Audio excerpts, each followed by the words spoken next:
Olá, boa tarde. Daremos início a mais uma palestra aqui acontecendo na Arena Multimodal, hoje no segundo dia do Fórum ILOS. A gente vai estar apresentando agora a Parceria em Inovação Logística, uma solução pioneira para enfrentar a seca do Rio Amazonas. É um desafio fazer operação logística nessa região mais afastada do Brasil, na região norte.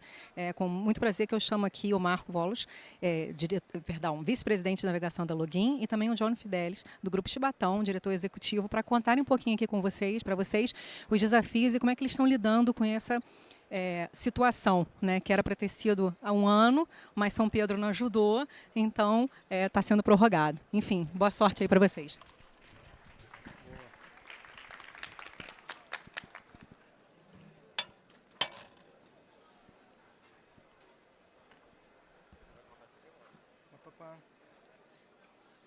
Boa, ok. Podemos? Obrigado, Mônica. Johnny, espera te interagir assim, sem fone. Obrigado, Mônica. Obrigado, Johnny, por aceitar o convite, para estar aqui nesse palco, para falar dos desafios aqui da Amazônia, no momento complicado dessa seca. Obrigado também aqui por ouvir um pouquinho da cabotagem no momento que a gente está no spotlight. Acho que o ano passado foi super complicado, com 6 semanas de interrupção completa de navegação de para Manaus.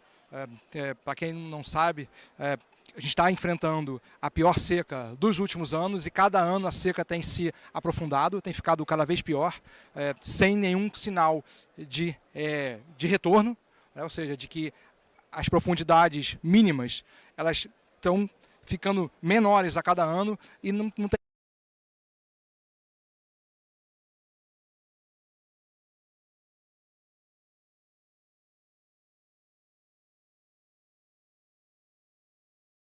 nosso termo calado. O navio tem um calado operacional e acima de um determinado nível de calado o navio não tem navegabilidade. A hélice, por exemplo, tem que ter, basicamente tem que estar inteira para debaixo d'água. Se não estiver debaixo d'água, então o nível de segurança de controle do navio ele é prejudicado, então por segurança o navio não pode prosseguir viagem. Então o que aconteceu foi essa interrupção e para esse ano, com a seca ficando ainda pior, a gente tinha que pensar em soluções alternativas, soluções diferentes, soluções criativas que não fizessem com que o tráfego novamente de para Manaus ficasse completamente interrompido. Bom, antes de a gente entrar no assunto per se, vou apresentar um pouquinho de quem é a Login, o John vai apresentar um pouco de quem é o Grupo Chibatão. A Login é uma das maiores empresas de transporte marítimo aqui do Brasil. Na verdade, é uma empresa de logística integrada. Começou com navegação e hoje tem muito mais do que isso. Dentro da Login, além dos 9 navios, a gente tem uma projeção de movimentar esse ano algo como 750 mil TEU entre cabotagem, feeder e Mercosul. Provavelmente deve terminar o ano, ou pelo menos 25, como o maior armador brasileiro, considerando feeder, cabotagem e Mercosul.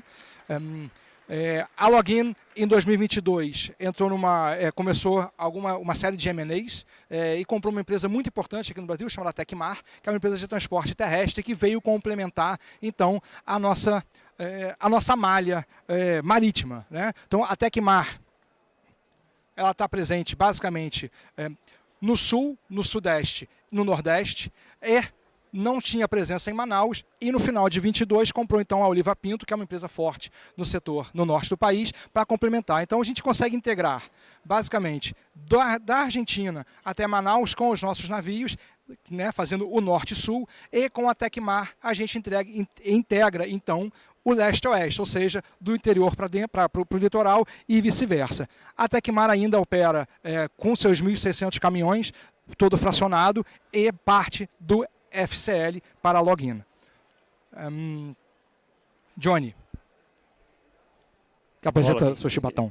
Queria também agradecer ao Volk pela oportunidade, né, de participar desse grande evento. Agradecer a organização também. É muito importante o norte do Brasil poder falar um pouco para o restante do Brasil quanto a nossa logística ela é peculiar, né, quanto desafio nós temos para realmente entregar o resultado para que esses produtos fabricados na Zona Franca de... Não? Está baixo? Ok? Então, voltando, agradecendo aqui ao Vola, que é o evento, pela oportunidade, do Grupo Chibatão, que é uma empresa que investe muito em logística no Norte, em poder participar desse evento e poder mostrar um pouco de que tudo que foi feito e ter todos os investimentos para que possa realmente entregar e contribuir tanto com o polo industrial quanto com o comércio, principalmente com o polo e tudo que é produzido e isso é distribuído ao longo do Brasil. O Grupo Chibatão, vale a pena, quando falar de Grupo Chibatão, a gente tem que lembrar de quem foi o fundador do grupo, né, que é o seu Passarão, o nome dele José Ferreira de Oliveira, foi a pessoa que mais apostou, foi a pessoa que mais investiu em logística no norte do Brasil. Então, ele vem de uma estrutura muito humilde, familiar, e ele enxergou os desafios na logística no norte do Brasil e investiu para que pudesse, até o momento, chegar navios que pudessem operar grandes navios e pudesse realmente contribuir com o crescimento tanto do polo industrial quanto do comércio. Hoje, o Grupo Chibatão é formado por 6 divisões de negócios. A primeira divisão de negócio é a divisão da navegação. Hoje, todo o rodo fluvial, que são os portos que estão localizados em Belém e Porto Velho, que ligam Manaus a essas regiões. Ou seja, é famoso Rorô Caboclo. O que é isso? É a navegação através de balsas, onde as carretas, baús vão em cima da balsa e navegam de uma região para outra. A segunda divisão de negócios, aí veio realmente o Porto Chibatão, que realmente, até então, antes da existência do Porto Chibatão, os navios operavam largo. Você tinha um porto público com uma logística bem deficitária e não dava condição nem para a indústria nem para o comércio crescer. Então veio o Passarão e realmente investiu numa plataforma flutuante que desse condição para que o navio pudesse atracar e operar, que é a divisão de portos. E depois tem a divisão de Guindaste, que é uma empresa que foi adquirida em 2009 pelo Grupo Chibatão, justamente para atender o próprio grupo na questão de movimentação de carga de projeto, que hoje acabou se tornando a maior empresa do Norte, voltada ao segmento de logística pesada e logística de projetos. A divisão de transporte, ela nasceu em função da necessidade e também pela questão da deficiência de transporte rodoviário em Manaus. Então, hoje, a maior transportadora rodoviária em quantidade de ativos, seja caminhões, carretas e até mesmo terminais, é a TR Logística, que completa a divisão de transporte do Grupo Chibatão. A divisão de terminais, que é Depots, hoje também ela supre toda uma necessidade dos armadores que operam no mercado de Manaus, com toda a movimentação de contêineres vazios e também contêineres cheios. E a divisão de armazém, hoje os maiores armazéns e os mais modernos armazéns da região de Manaus, da região norte do Brasil, também é do Grupo Chibatão. Então, o seu Passarão realmente ele procurou investir em divisões de negócios que poderiam criar sinergia entre um segmento e outro e principalmente apoiar o crescimento dos armadores que operam em Manaus. E principalmente também não deixando de enxergar a necessidade do comércio e a necessidade da indústria que opera naquela região. Pode passar, Walter.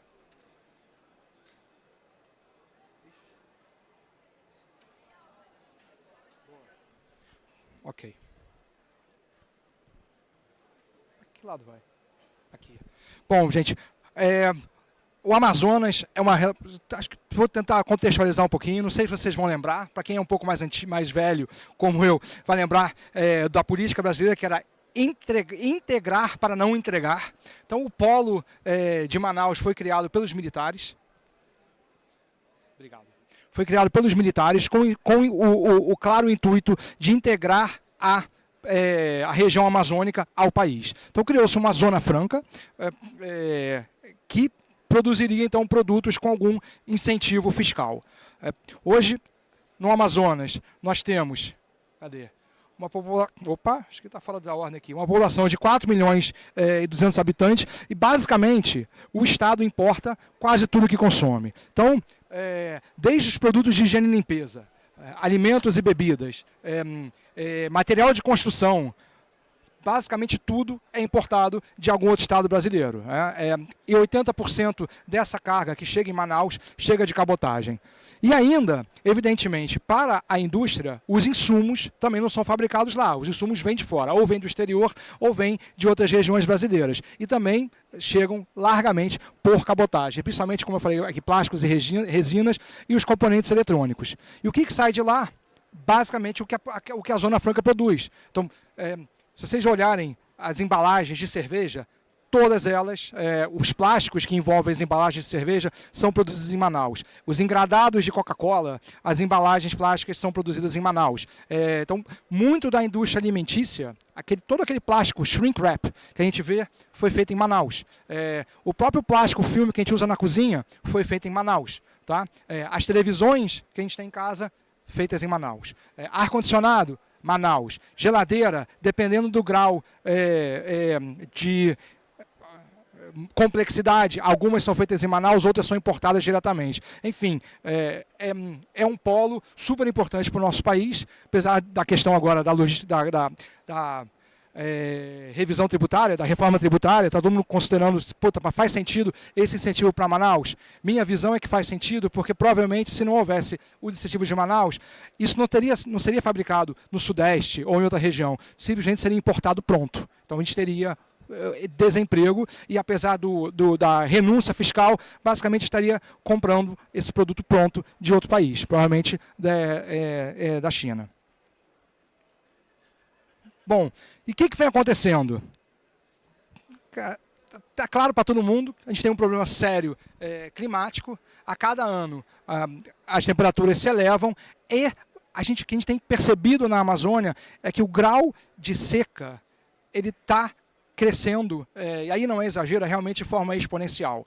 O rio que caía 4, 5 centímetros por dia, hoje cai 20 centímetros por dia, 24 centímetros por dia. As profundidades que eram, na mínima, 16 metros, hoje estão a 12 metros, e caindo de forma acelerada. Então, a seca, os pontos vermelhos, a cada ano, eles têm crescido de forma super complicada.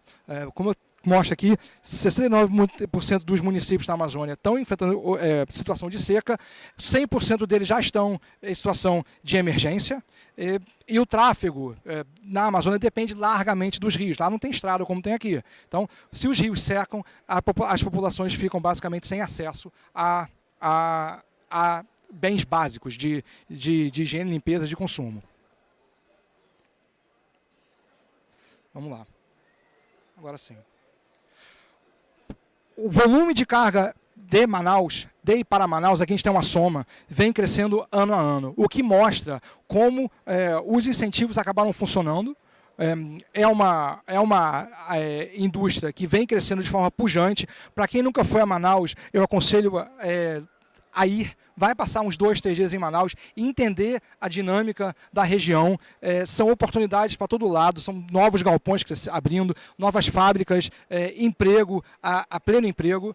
Então, assim, apesar de toda essa discussão, como eu falei, da questão tributária, Manaus já é um exemplo de sucesso no que diz respeito à questão social. Então, o problema é a logística. Em 2021, então foi o ápice, foi o ápice de volume, muita importação, muita exportação, foi também um ano super forte para a cabotagem. E aí, em 2023, a gente vê uma queda acentuada no volume, justamente por conta da interrupção que aconteceu em setembro. A gente ficou de setembro ao início de novembro sem ter navios, tanto navios de cabotagem ou navios internacionais atendendo a Manaus. E a carga migrou ou para um outro modal ou simplesmente não chegou até Manaus e a produção foi perdida por completo. Só para complementar, é bem importante esse gráfico, que a gente consegue entender o seguinte: ano 2000 você tinha a operação no Porto Público em Manaus, e você tinha um outro terminal privado que acabava não investindo em tecnologia e acabava não investindo em infraestrutura. Em 2003 foi quando realmente o seu Passarão ele implementou o projeto de um porto com pier flutuante, com capacidade para atracação de navios. Então vejam quanto o mercado cresceu depois de uma infraestrutura que pudesse dar condição para que o comércio crescesse, para que a indústria crescesse, para que os armadores pudessem colocar mais navios nesse processo. Então você vê quanto cresceu de 2000 a 2004 e 2010, depois com o Porto Chibatão em ativa, e aí em 2006 teve outro evento muito importante para cabotagem, para importação em Manaus, onde só passaram o quê? Ele conseguiu mudar o projeto e alocar guindastes fixos no pier, ou seja, os navios foram trocados, né? Ou seja, os navios que eram com guindaste passaram aí sem guindaste para Manaus, com uma maior capacidade de carga. Veja quanto esse mercado cresceu com o advento da questão de um porto flutuante com guindaste. Em 2021, Volok, é bem interessante que é praticamente pós-pandemia, né? Então, aquela carga ficou represada e ela acabou chegando em Manaus. Agora é fato, né, que em 2023 cargas não chegaram e outras cargas mudaram para algum tipo de modal. Porém, o impacto na região foi muito grande, que é um slide que a gente vai falar de praticamente aí o que o Estado deixou de arrecadar foi mais de R$ 1 bilhão, e quanto a indústria também teve o quê? Adicional de custo logístico também foi aproximadamente de 1,4 bi. Ou seja, esse aumento do custo, a gente sabe que o comércio e a indústria não absorveu esse Vira custo. inflação. Exatamente. Então, ou seja, isso é repassado para o consumidor. Vale a pena também ressaltar que antes da estiagem em 2023, um exemplo de um item da cesta básica era o quilo do arroz. Então você comprava um quilo do arroz em Manaus a R$ 4,50, hoje o quilo do arroz em Manaus é R$ 10, passou a estiagem e continua sendo R$ 10. Ou seja, então o impacto na população, entendeu, mais carente, o impacto no estado como um todo e outros estados vizinhos foi um impacto realmente desastroso. E seria muito pior esse ano, uma vez que o governo federal, infelizmente, não conseguiu tratar, entendeu, com uma questão de agilidade para que a dragagem entrasse no tempo certo. Então, só para contribuir, Volok, entendeu, com a questão desse gráfico. Perfeito. O Johnny trouxe um ponto interessante. Eu também sou velho na cabotagem.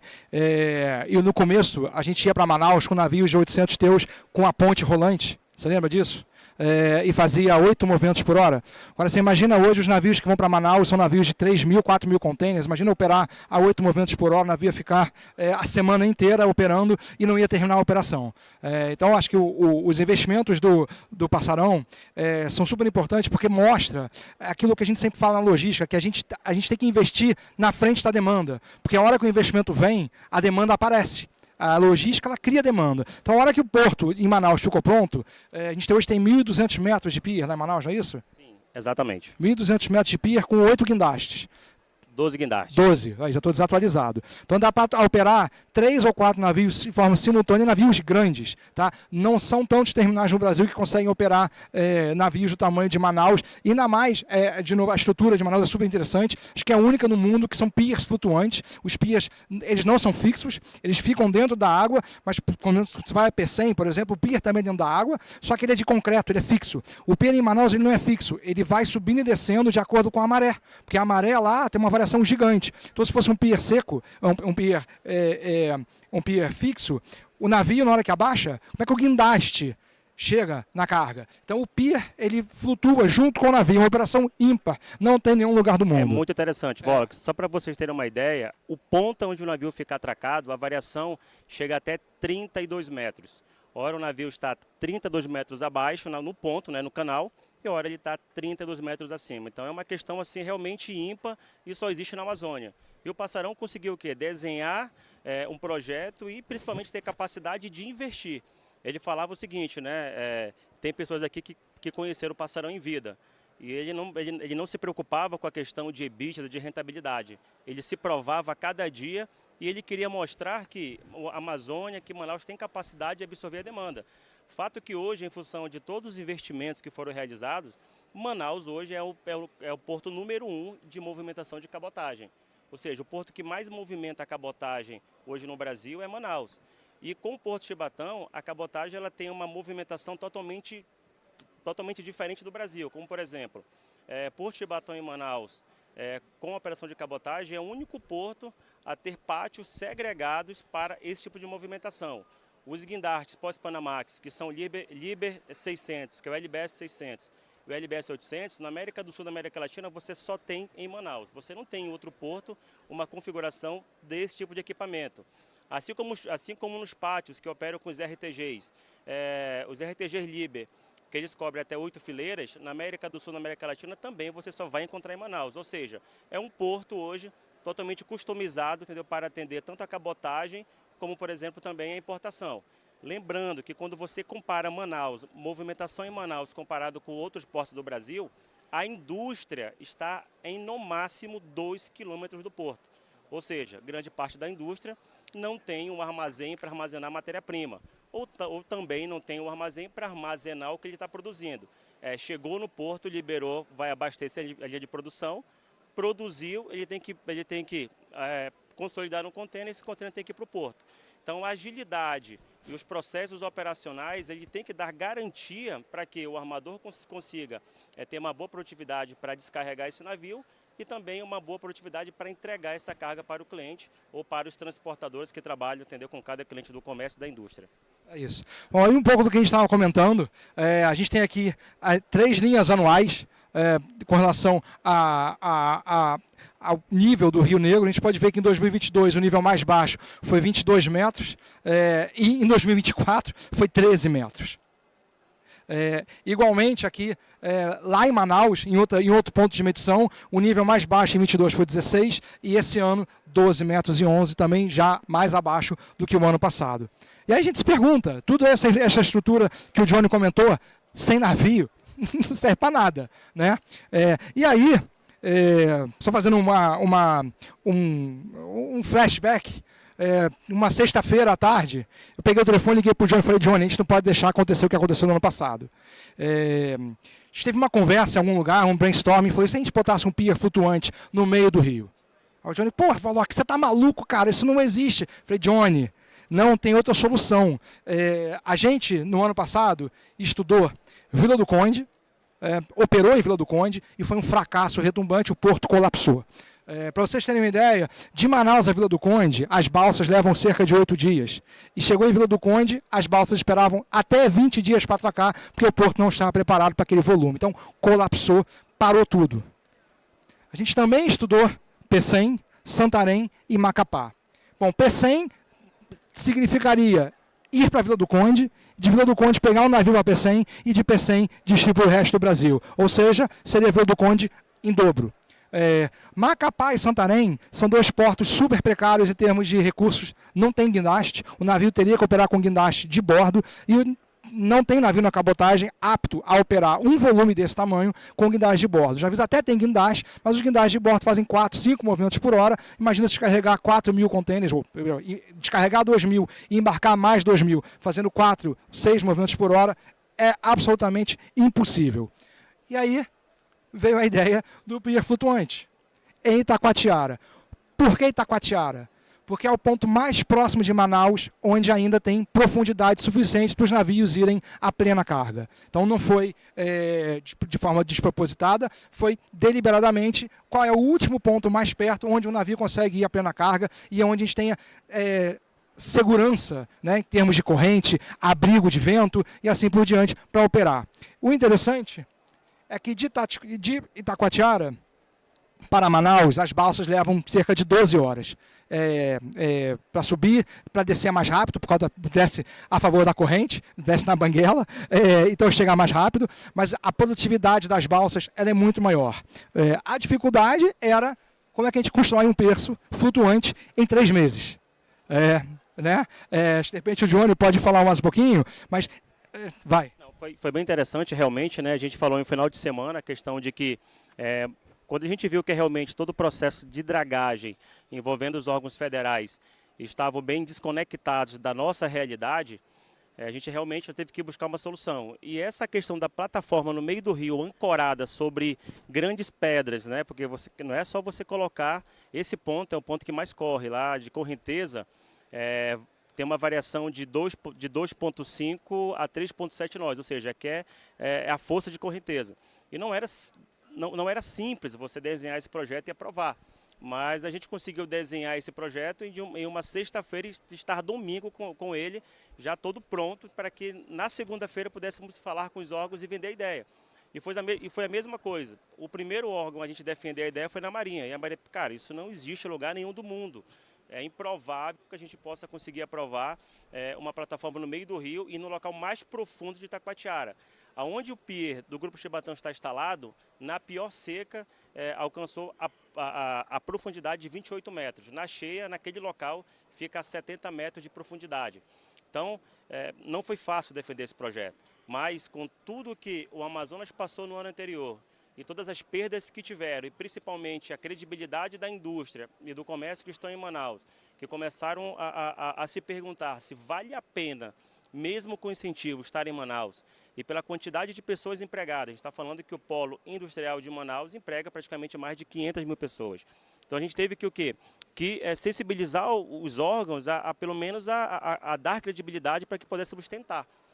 E isso foi possível. A Marinha foi o primeiro órgão que foi lá e canetou, né, que deu aprovação para que isso pudesse acontecer. E a gente percebeu também que os órgãos, cada um ficou esperando pelo outro. E, na verdade, em várias reuniões, eles afirmaram, entendeu, que não poderiam aprovar esse projeto e perguntaram da gente de que forma o Grupo Chibatão poderia dar mais credibilidade, dar mais confiança para que eles pudessem alinhar com seus superiores e aprovar. Foi quando a gente teve a ideia de fazer a simulação, ou seja, a manobrabilidade, que é o que é? Pegar o projeto, colocar em um simulador, trazer os práticos, trazer os armadores, não se bola, que a Login também participou desse processo. Fizemos a simulação em São Paulo e trouxemos os órgãos também para próximo do projeto, eles acompanharam e posteriormente o que, pessoal? A mídia. A mídia ajudou bastante no projeto, porque a gente vendeu isso na mídia e viu que não havia uma outra solução. Fomos em Brasília também com os outros órgãos, onde não havia um planejamento, uma data correta para se iniciar essa dragagem. Então, o plano houve um alinhamento de boa vontade de todo mundo, desde das entidades privadas, mas dos órgãos públicos também, de que não haveria outra solução. Exatamente. E aí a coisa andou. O plano B acabou se tornando o plano A e conseguimos aí implementar o projeto. Depois tem um vídeo, vocês vão conseguir enxergar como é que ele é no detalhe. Então, no começo, até esse slide aqui especificamente, no começo, quando não havia a interrupção completa, a ideia era que o navio fosse a Itacoatiara, aliviasse então a carga e seguisse até Manaus, e vice-versa. E essa durou uma semana. Na semana seguinte, o tráfego já foi interrompido e não dava mais para aliviar. Então, a operação passou a ser completa em Itacoatiara, com o navio descarregando 1.500 contêineres para as balsas e outras balsas trazendo 1.000 e poucos contêineres para embarcar no navio. Então, foi uma coisa interessante também, foi um projeto interessante nesse sentido, que ninguém individualmente possuía balsa suficiente para fazer uma operação desse tamanho. E a gente pegou um dos principais balseiros de lá e falou, olha, a nossa ideia não é contratar 12, 16 operadores de balsa diferentes. Vamos fazer um carrossel. A gente bota todo mundo junto, assim, como se fosse um VSA, né? Onde todo mundo divide a capacidade, vocês se coordenam a balsa de A para B e tal, a gente combinou um custo para todo mundo. E as balsas então começaram a trabalhar em sistema de carrossel. Tinham 3 balsas operando de forma simultânea no pier. Cadê? Aqui, essa foto é legal. Então tinha 2 a 3 balsas operando a contrabordo no pier, o navio no outro bordo do pier, e ao mesmo tempo que ia descarregando, outro comboio de balsa já estava chegando com os contêineres cheios para operar. Então era um circuito ininterrupto que consegue dar então, a produtividade mínima necessária para essa operação andar. Acho que a gente está conseguindo fazer de 22 a 24 movimentos por hora. Gente, 20 anos atrás, os melhores portos do Brasil, 30 anos atrás, os melhores portos do Brasil faziam 12, 18 movimentos por hora em terra, com equipamentos decentes. A gente está fazendo 24 movimentos no meio do rio. É isso. É a operação chamada Operação Iolô, porque a carga sai do navio e ela vai para a balsa, e vice-versa. A carga não vai para o chão, o contêiner não vai para o chão. Essa operação foi a primeira do Login Jacarandá, foi dia 9 de setembro. Esse ainda foi a operação de alívio e foi a última operação de alívio. Daí para frente foi só a operação integral. Bom, o que a gente tirou de lição disso daqui? Acho que acho que a gente tem que agradecer a criatividade e a adaptabilidade, a resiliência da iniciativa privada. Quando a gente entendeu que nada do público, da questão de dragagem ou melhoria do canal de acesso aconteceria, a gente não ficou parado esperando o poder público tomar alguma ação. A gente se uniu e rapidamente bolamos uma alternativa que realmente desse vazão ao problema.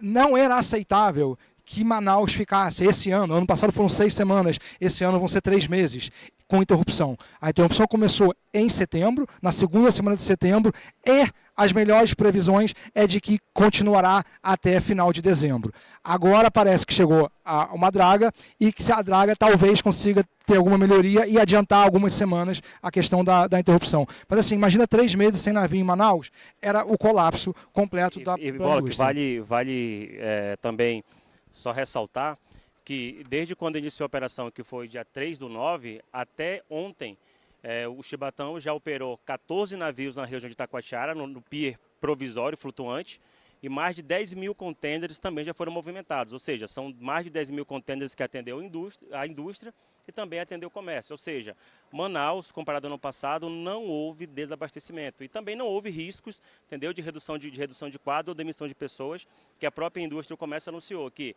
se não houvesse uma alternativa em 2024, os empregos eles não iriam se sustentar, ou seja, eles iriam repensar realmente se valeria a pena continuar naquela região.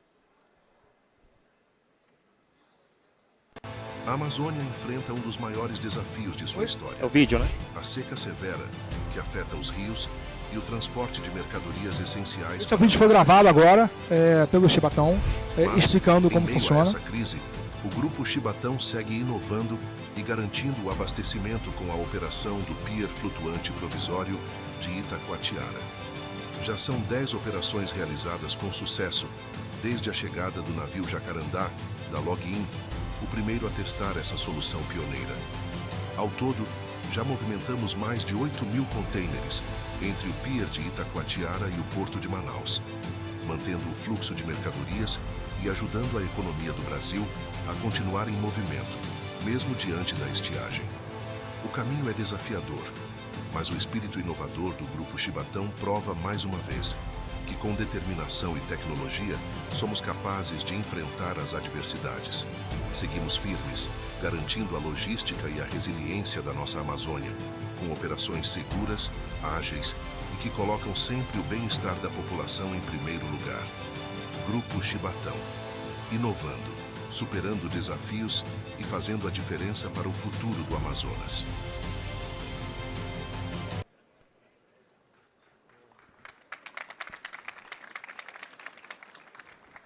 Bom, gente, para finalizar, acho que aqui é um campo aberto, de fato, para o futuro.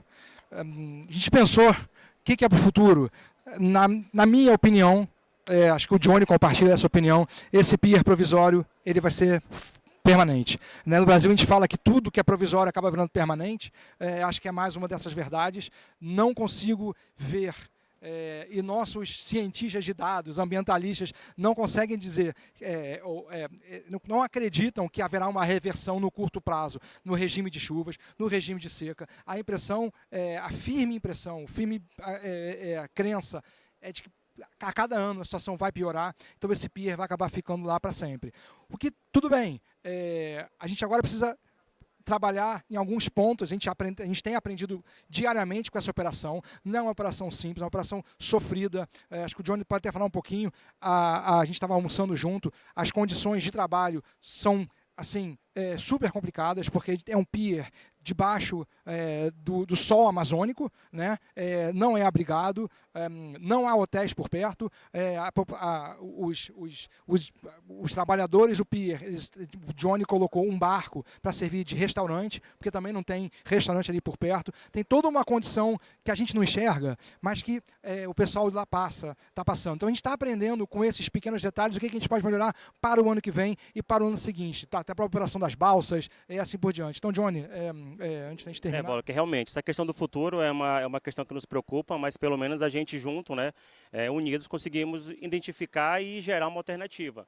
Essa operação em Itacoatiara despertou outros tipos de operação, como por exemplo, a operação hoje do agronegócio na região de Itacoatiara, hoje que funciona sobre boias, eles já estão reavaliando, entendeu? Porque por questão de segurança, o navio atracado, 100% ancorado em um pier flutuante operando com guindaste, ele tem, além da segurança, também tem uma maior produtividade de operação, seja ela descarregando fertilizante ou carregando os grãos para serem exportados. Então, é claro, agora os desafios a região de Itacoatiara é um município não desenvolvido. Então, foi como o Volk falou, não é simplesmente levar o trabalhador para lá, é dar condição para que ele possa nos entregar um bom trabalho, entendeu? Para que possa refletir uma boa produtividade e essa carga ela possa chegar em Manaus. Então, desde a questão de reformar hotel, desenvolver um barco para que fosse possível preparar a alimentação para esse colaborador, essa questão também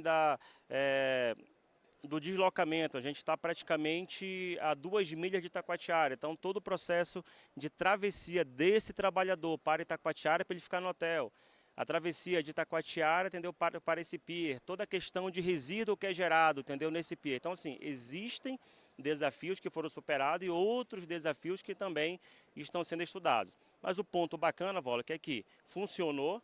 A gente demonstrou que a alternativa ela tem uma eficácia perante a estiagem e, como você falou, para o futuro, se não se resolver a questão da dragagem, entendeu? Essa é a solução que a gente tem aí para o Brasil, para o Amazonas.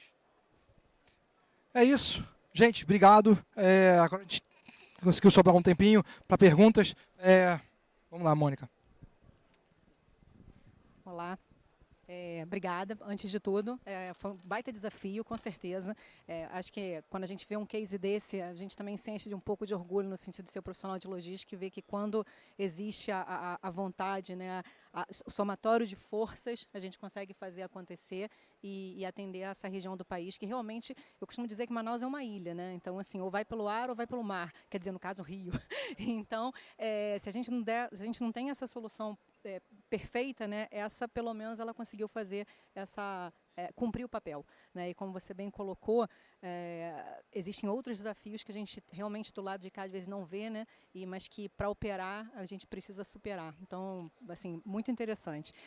Vou abrir para perguntas. Não sei se alguém aqui tem alguma pergunta. Temos duas aqui. Uma primeira aqui para o Zé.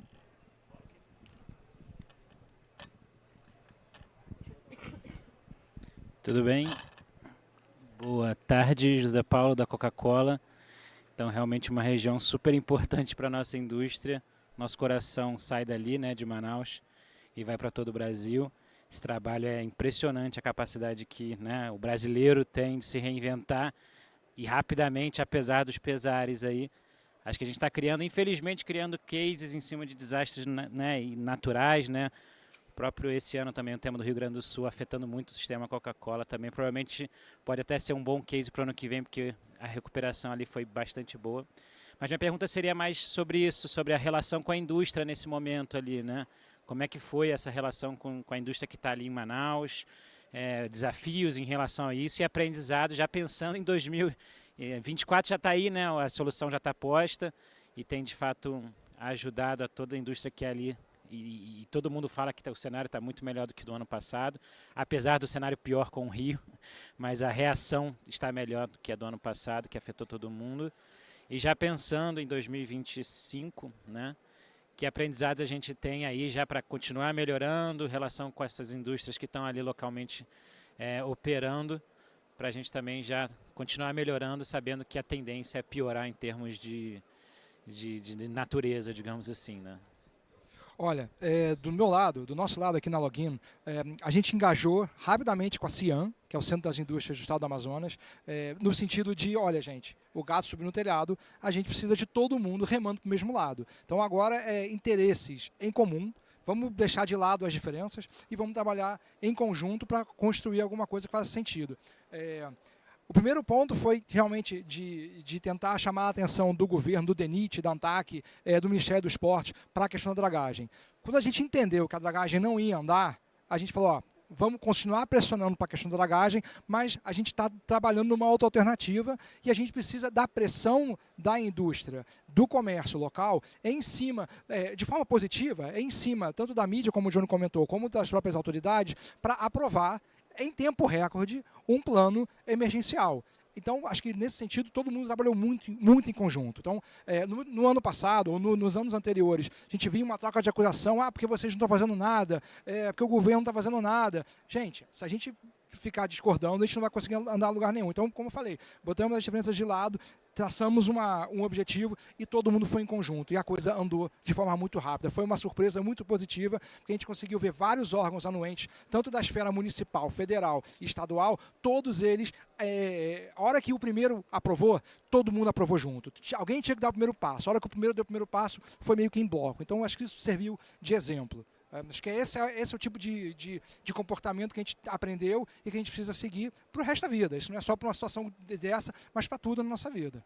É isso mesmo, Volok, exatamente. A indústria ela participou diretamente de todo o projeto e podemos dizer que a partir do momento que todos os protocolos foram realizados em todos os órgãos, praticamente foram 20 dias até que o primeiro pudesse autorizar, e a gente levou isso para a mídia e teve um momento que os próprios órgãos começaram a discutir um com o outro e começaram a ligar para Chibatão perguntando o seguinte: cara, quando é que eu posso aprovar, quando é que eu vou sair na mídia? Ou seja, a gente realmente, a União, ela fez a força para esse projeto, e a indústria também está de parabéns, que contribuiu, entendeu, para isso diretamente. Teve um ponto também, o Gurgel me chamou a atenção, realmente eu esqueci de comentar. A gente já vinha conversando com a indústria desde o ano passado. Vamos trabalhar em antecipação de carga, antecipação de insumo e antecipação do embarque de mercadoria pronta. E isso funcionou super bem. Tanto que em agosto, acho que não está aqui em estatística ainda, mas em agosto foi o recorde da cabotagem, de tanta carga que Manaus expediu e tanta carga que Manaus trouxe. Então a gente trabalhou em vários planos de armazenagem, em espaço adicional para Manaus. Eu acho que isso funcionou super bem. Então a indústria conseguiu trabalhar nessa antecipação em conjunto com os transportadores. E Volok, até agosto foram 23% de crescimento voltado a volume, onde praticamente quase que 15% foi antecipação de carga. Então realmente a indústria e o comércio compraram uma ideia e anteciparam e armazenaram esses produtos. Fato bom que hoje o Amazonas não está desabastecido. E outros estados que dependem da logística do Amazonas também não estão desabastecidos. O estado todo está totalmente assistido. A gente tem tempo para mais uma pergunta? Ali tem. Eu gostaria de perguntar a vocês se vocês têm ideia de expandir essa solução para outras regiões do Brasil. E eu me refiro especificamente ao Porto de Outeiro, em Belém, e Macapá. O Porto do Outeiro, eu estive lá 2 meses, eles resgataram a verdadeira origem, que é granéis, né, movimentação de granéis. E eles agora, para a empresa privada, eles só estão criando uma reforma na lei deles para que possam alugar boias. E aí as nossas embarcações teriam que, para fazer, eu estou falando de embarcação para fazer overhaul, para fazer reparo. Há 1 ano atrás, nós fizemos overhaul de 5 embarcações lá no Outeiro que estava abandonado. Esse ano, impossível, está bem movimentado. Então, essa solução que vocês deram para Itacoatiara caberia bem lá no Porto do Outeiro, porque é um pier flutuante que a gente poderia ter mais área de trabalho. Então, e também com relação a Macapá. O mercado está na expectativa de sair aí a licença do IBAMA para a Petrobras perfurar na Foz do Rio Amazonas, e Macapá não está esquecido, apesar da primeira fase, 1 ano atrás, a Petrobras ter escolhido o Porto de Belém e a gente ter usado o Porto de Outeiro só para as manutenções. Macapá ainda está sendo visto, há uma possibilidade. Então, eu queria saber se vocês têm esse plano de expandir para outras regiões do Brasil. Obrigado pela pergunta. A gente, como Grupo Chibatão, até mesmo, o próprio Volok comentou isso, que essa é uma questão de futuro. A gente, depois que começou a operar com essa configuração desse pier flutuante provisório Itacoatiara, surgiu outras demandas do Brasil inteiro. A região do Pará, o Grupo Chibatão, na parte de projetos, está estudando ter uma estrutura idêntica a essa naquela região, não exatamente em Outeiro, mas em outra região.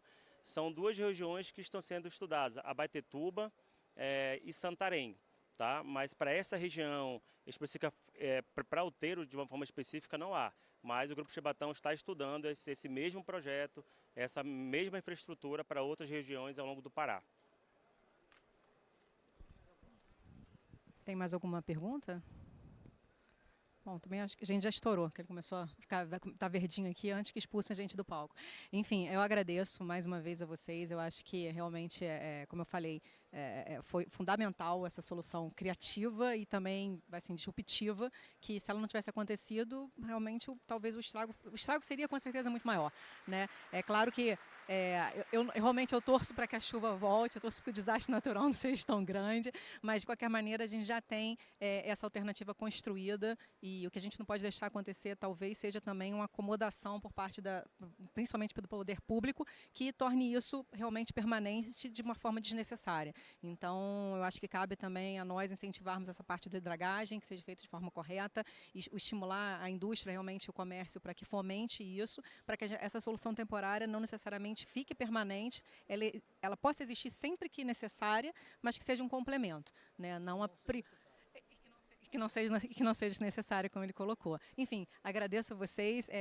A Login é nosso patrocinador Pata, eles têm um stand exatamente aqui na nossa frente, então, para qualquer outra dúvida, enfim, podem ir até lá, que eles estarão disponíveis para bater um papo com vocês. Mônica, só mais um adendo que a gente acabou não comentando, Woloch. A draga do DENIT já está no Porto Chibatão. Ela foi liberada ontem pela Marinha e Receita Federal e hoje, no final do dia, ela vai se deslocar até a Enseada do Madeira. Então, possivelmente, na próxima semana, a dragagem naquele ponto mais crítico vai iniciar. Tá bom? Ótimas notícias. Para finalizar, eu peço que avaliem a nossa sessão. É sempre importante a avaliação, com ela que a gente evolui ano a ano. A gente consegue trazer temas diferentes, enfim, novidades, e que a gente consegue evoluir a cada fórum. Obrigada pela participação de todos. Até a próxima.